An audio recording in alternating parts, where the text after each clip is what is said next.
So in this section, we're going to be talking about the history of the development of our understanding for photosynthesis and how it was discovered.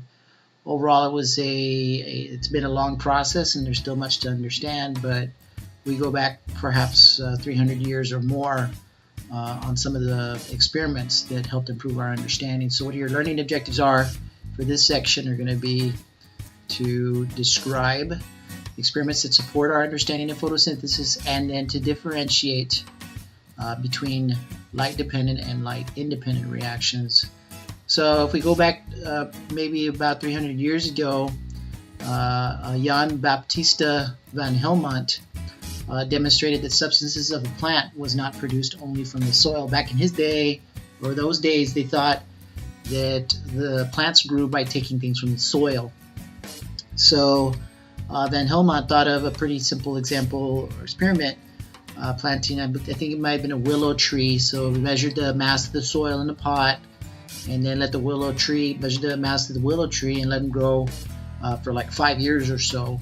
And then at the end of that time period, measured the soil, the weight of the soil, and measured the weight of the plant. Found that the plant had gained had changed its weight and its mass increased by approximately 75 kilograms, or maybe about 160 pounds, whereas the soil had only lost less than half a gram of mass, or maybe 2 ounces of mass.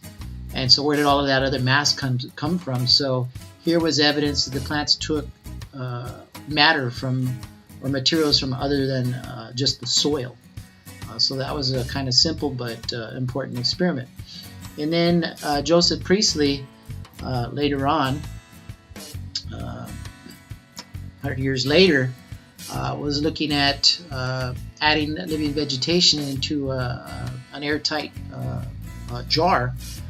First of all, when you try to light a candle, the candle eventually changes the air inside there, and then the candle quickly burns out, as you can see in the diagram right here. And then later on, Priestley added a mint plant sprig in there, and let that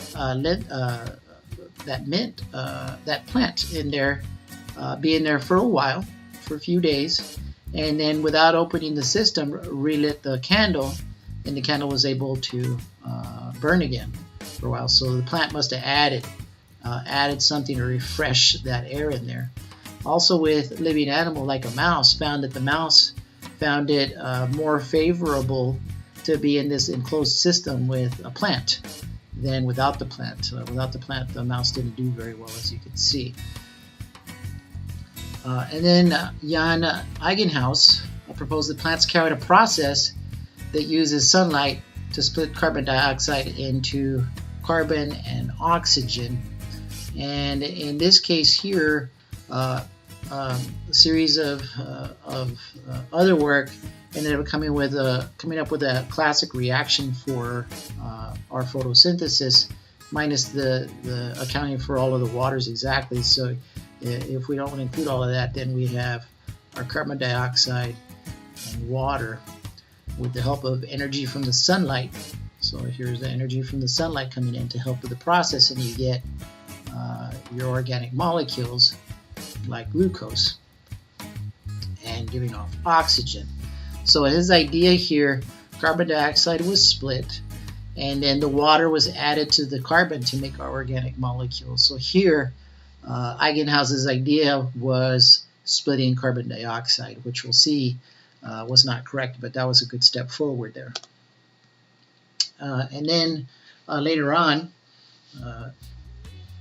Blackman did some experiments, and the graph below shows the results of some experiments. And in this case, Blackman varied light intensity with the plants, and then also had some variations in the amount of carbon dioxide. You can see these labeled on the graph here.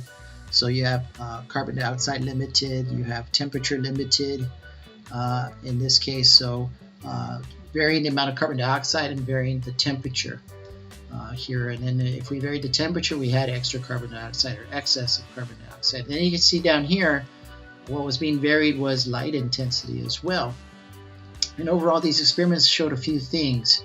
And one of them was a major conclusion from here, in that photosynthesis actually involved multiple stages rather than one isolated process. It involved at least a couple of processes, which we now know are the light-dependent and light-independent reactions. And also that these reactions involved enzymes here. So if we take a closer look at our diagram here, just to study it a little bit more, you can see in every case whether we had not enough carbon dioxide for the bottom curve here, or excess of carbon dioxide. You can see that at low intensity levels, as we increased our intensity level, the rate of photosynthesis, how it was measured, the amount of photosynthesis that was observed increased up to a certain point.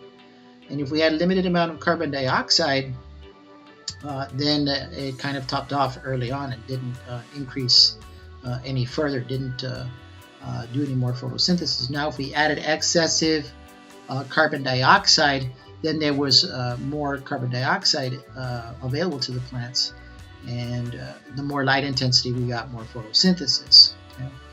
And then we also found out, they also found out that if you increase the temperature here, so we went from 20 degrees to 35 degrees, for example, you actually got even more photosynthesis.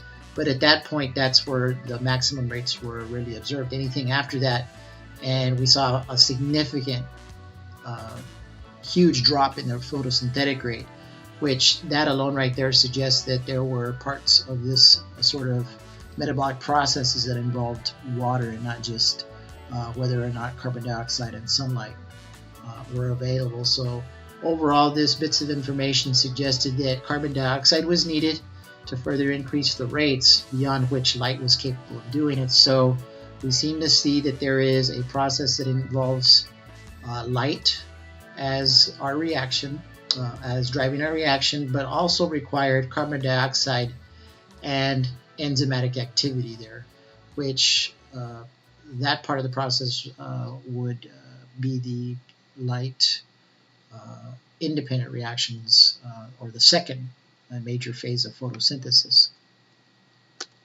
So important experiments there as well.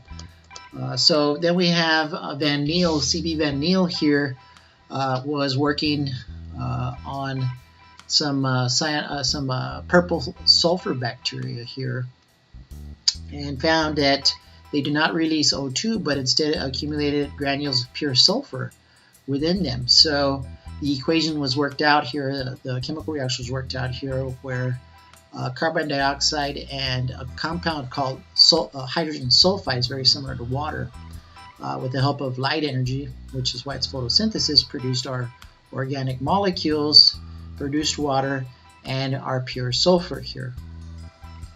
So overall, Van Niel proposed this general formula for the hypothesis, a generalized formula saying that carbon dioxide plus H2A and light, A meaning some other particle with hydrogen attached to it, with light energy producing our organic molecule, water, and 2A. And this is pretty significant, because what this did was it went back and it told us that perhaps Ingenhousz was not right about splitting water. So instead of splitting water, what this evidence suggests is that water was not split, but this compound, the H2A, is instead split. So later on, researchers did find out that the O2 that plants do produce, the oxygenic plants produce, is not because we split carbon dioxide, which if you split carbon dioxide, you can get your oxygen from there. But that's not right. What they found out was that it was splitting water, and splitting water can give us the oxygen needed, and the electrons and hydrogens here then are going to be used to make our organic molecules here. Then later on here, more recently, researcher Robin Hill demonstrated that Niel was correct in that light energy can be used not only to split water, but it can be used to do a reduction here. But instead of reducing directly our carbon dioxide, the reduction was actually reducing, or in other words, taking the electrons and the hydrogens and reducing another compound called NADP, which is similar to NAD, and as mentioned earlier, we find during cellular respiration. So how did Robin Hill demonstrate this portion here, that the chloroplasts were actually capable of reducing something, is that Hill isolated chloroplasts, and those chloroplasts, with the help of sunlight, were able to reduce a dye compound, much like you may have done in the laboratory, where we reduce a dye compound and it changes color, so you can track that color change. The experiment with those chloroplasts, while they reduced the dye, also released oxygen. Later on, experiments found out that during actual oxygenic photosynthesis, when we split the water, the electrons from the water and the protons, when you split the water, are going to be used to reduce NADP to make NADPH. So in order to make NADPH, you're going to need to stick a proton on there, and you're going to need to stick 2 electrons on there. And where do the protons and the 2 electrons come from? They come from splitting our water, and that's going to give us 2 protons and 2 electrons. However, only one of the protons will be attached there. Thus, this is the reduced form here. Now, what the experiments also found out was that if we added light or illuminated chloroplasts, and you didn't give the plants enough carbon dioxide there, that they ended up accumulating ATP and NADPH. However, if you threw in more carbon dioxide, increased the amount of carbon dioxide, then you didn't accumulate ATP and NADPH. So in other words, the light reactions could follow and end up accumulating lots of ATP and NADPH, but if you put carbon dioxide in there, then the light-independent reactions, the second major phase of photosynthesis, could take place, and ATP and NADPH didn't accumulate, suggesting that these 2 compounds are used in that second major phase, the Calvin cycle.